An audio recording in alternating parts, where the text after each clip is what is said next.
What's up, guys? I'm going to be showing you a new library called Persisted GraphQL that helps protect your GraphQL server. Now, it does this by whitelisting queries, and that way your client is the only one that knows what queries are being sent. So you can't have a malicious attacker, for example, do some really long nested query where they're doing this for forever, right? I could just keep typing suggestions and creator suggestions and creator. Not only this, it actually speeds up the request because you're not sending as much data over, so that's nice. So bonus, it's doing two things: speeding up and protecting your GraphQL server. So how does it do this, right? What we're going to be doing, and I'll walk you through this, is we're going to installing basically a command line tool, and we're going to go to our client code, and we're going to look at all the GraphQL queries, mutations that we have, and create a big JSON file that basically is a list of all the queries, and then we give that list to our server so our server knows what queries we expect the client to do. So let's jump into it and do exactly that. So if you do not have a GraphQL server that you can play with to follow along in a client, I'll have starter code in the description below that you can use and download. Alright, so first thing we're going to do is we're going to install this tool. I already have it installed on my computer, so I don't need to run it, but it's gonna finish super quick now.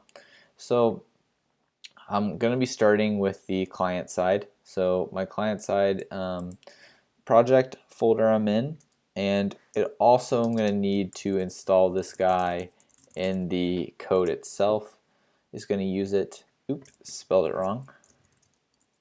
It's persist. And then once that's done, we're just going to run the command line tool and grab our queries. But I've actually had a little trouble with the command line tool. It does not work as nicely as you would think. So first thing, you give it to the directory that you have all your files. This crashes on me, right? But that's fine. They expect your files to be in the .graphql format, and mine have the extension. I think it's double. They have it here. They have it down here. You can change the extension. So mine are in the extension of GQL. So then if we run that, it then runs successfully. But I want to add a few more things to that. The first is I want to add type names. You may or may not need that. So I would add it because I did need it. You might not, but I would go ahead and try it first. But if it doesn't work, you can remove this. But it adds this __ type name to your queries. Alright, oops. So run it again with add type name, and it's giving us what this outputs is that JSON file I was talking about. So I have two queries, or I have one query, one mutation, right? These two. But for whatever reason, if we open up, I can actually open it up over here, our extracted _ queries, you'll notice it's missing one. We see the type name added, that's good. And you don't, for example, you don't see the type name here, but you see the type name here. That's what the, adding that command line flag does for you. So we want that, that's good. But you notice our mutation here, create user, was not added. I'm not sure why. It just, for whatever reason, it's not grabbing it. So if you guys know why it's happening, I would love to know why. To get around this, I basically had to do a little bit of manual labor. We're going to go into mutations and come back over here. We're going to rename this real quick so it doesn't conflict. And then we're just going to run it again. So I'm just running it on my mutations folder. It should recursively go through source and grab everything. You'll notice it even says it's looking at mutation, but whatever, it doesn't grab it. So now, see, it grabs it just fine here. So what I'm going to do is I'm going to copy it over here, come back here, just paste it in, and I can go ahead and delete this because I don't need it. And also my server we're going to have to use this on the server, and my server does not have like Webpack to bundle JSON in. So I'm going to actually convert this while I'm at it to a JS file. But if your server can handle JSON, you can keep it as a JSON file. Okay, So I'm going to do export default, and this is just an object, right? And we can paste in this other object, and I'm just going to let this format real quick. And you want to make sure that these numbers are different because that's important. So let me explain what this is, right? So this is what I told you. This is all your queries, all your mutations, all your GraphQL things. And then those are the keys in this object, and then the value is just an increment number that goes down. And this is a map. So what's going to be sent to our server now is we're actually going to send the number 1 to our server. And our server is going to use this extracted query, and it's going to basically, we're going to actually invert it, and we're going to know 1 matches up to this query. So the server is going to receive a 1, and it's going to know this is what we need to run. All right, so I'm going to put this right inside of lib because that's where we're going to be using it. And I'm also going to rename it so it's using good convention, so uppercase Q. So if you're following along with me and you're using the same project structure, it's inside kit, lib, and then Apollo is the next thing we're going to be doing stuff inside of. All right, and I put extracted queries in the same thing. So we're going to import persistent network. And you know what? I'm not even going to type this out. They have it. They have this nice little article that explains how to do it. We're going to be creating an interface instead of the regular interface. So we can just copy these and paste it in.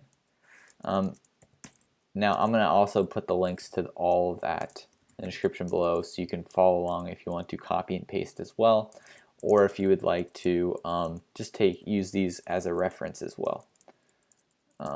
So we can actually just get rid of that and just put here, new persistent query network.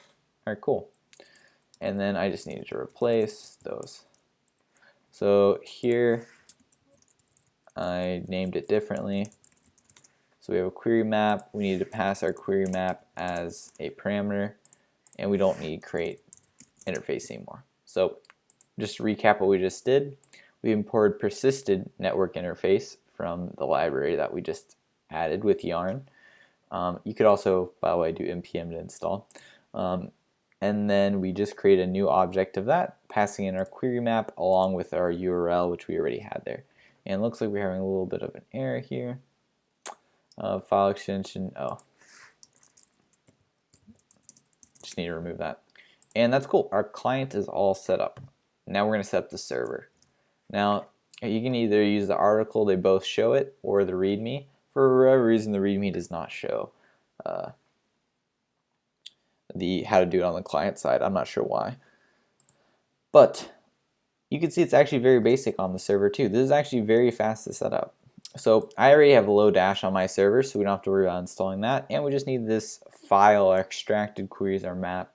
And as you can see, this makes a ton of sense how this is working. We're just inverting this map. So invert and Lodash, if you don't know what that does, we're going to add middleware. That's what this is doing, by the way. We're going to add some middleware to our server. And what we're going to do is every time the query is sent to us, we now need to invert this number. So inverting, it's going to take it and it's going to be like this, right? It just flips this object around. So 1 would be the key and the string would be the value if we ran invert on this dictionary or this object. So we're going to get 1 from the client and then we just map it to this. That's all our server needs to do. Alright, so I'm going to go to the command line real quick. I'm in my server code, and I'm just going to open Visual Studio Code up in there. Alright, and now we can go to our index file, and I'm just going to import Lodash. I already have a Lodash installed here, and you know what? We can just go ahead and grab invert like they do, because we know that's the only thing we're going to be using, at least for now. And I just need to do a from. And I also need to import query map from extracted query. But we actually need that. So we need this extracted query is this file that I had over here that we created. So I actually need to copy that over. Now it'd be a good idea to actually make like a a tool or something that automatically adds it to your server, so you don't have to come over here and copy from your client this extracted queries file that you just created. So something that auto copies this over would be nice, so you don't have to keep doing this every time you make a change. So we have this now copied over here. We are importing it here, and let's spell it correctly. And now we can add our middleware. So our middleware is going to run on GraphQL. So app.use, because it only makes sense to run it on the GraphQL route. We're going to get a request. Now, also important to note, I'm not going to do it here, but it's important to add a config file for persisted queries, because you only want persisted queries really in production, because in development they break stuff. For example, graphical will not work. We'll get a big error, and I'll show you that. Because graphical doesn't send a number, it sends the actual query. Alright, so if we come back, we can come back over here. We can see at the bottom the code that we're supposed to write. So we can just copy this. And we're actually not really going to use this at all, but this is kind of just like a template of how we want it to work. Now, you'll also notice they're running invert every time on every query. That's slow.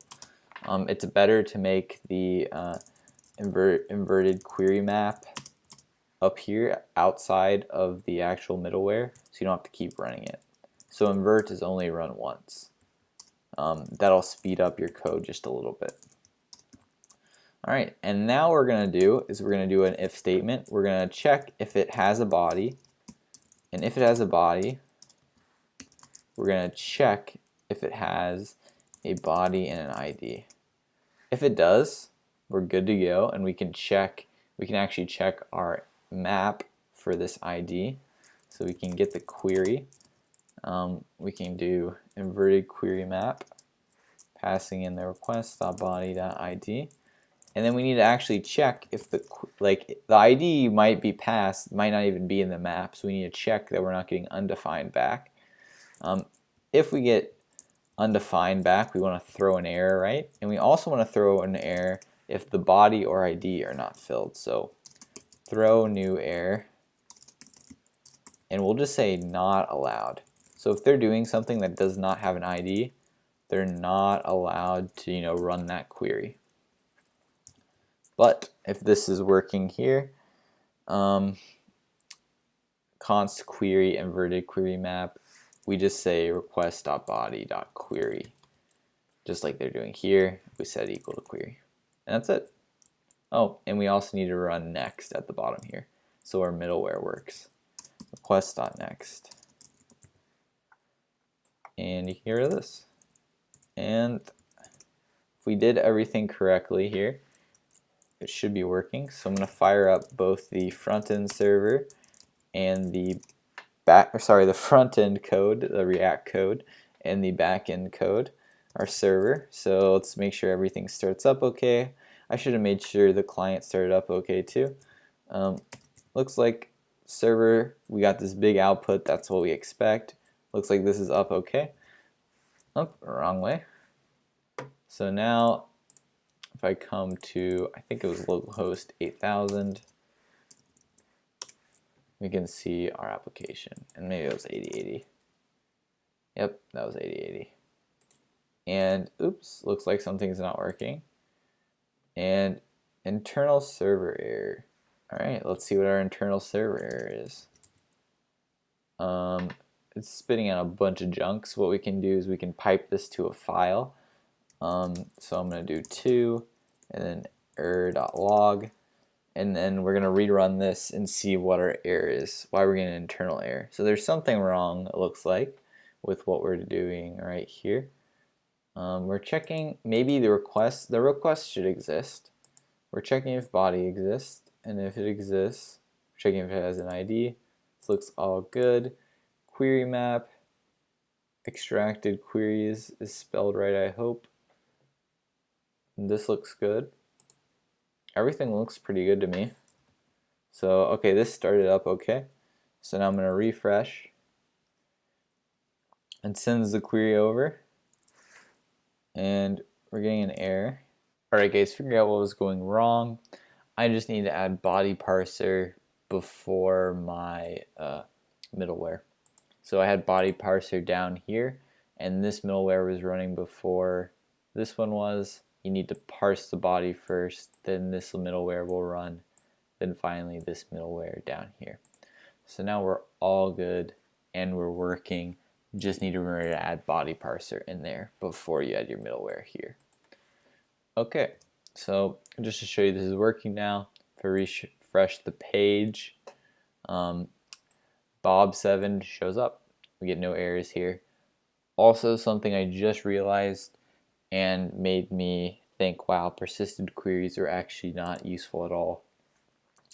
You can't do mutations. Weird, right? Like, doesn't work.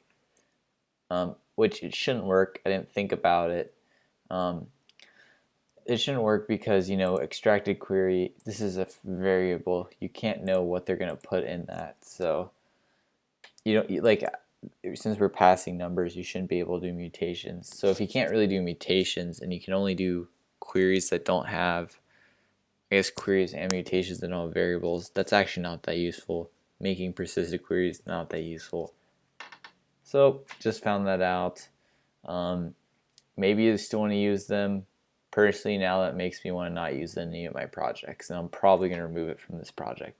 But it's good to know how to do them anyway, I guess, and maybe this will get more useful in the future. Yeah, so that's it for this video, guys. I'm sorry for the ending of this, because like I'm super disappointed now too. I'm going to go ahead and release the video anyway, because it's good to know how to do it, but this library just got a lot. I feel like I must be missing something here. Let me know what you guys use this library for, if it's good. Maybe I'm just missing a key point. It just hit me. It only does queries. I thought that they meant mutations too. I mean, it can't even do queries with variables. I didn't think about it. Now I'm thinking about it. It sucks a lot more than I thought it did. I thought it was way better. But yeah, it's not that good. Unless I'm missing something, let me know if I am. But yeah, that's it for this video, guys. Thanks for watching. I'll see you in the next one.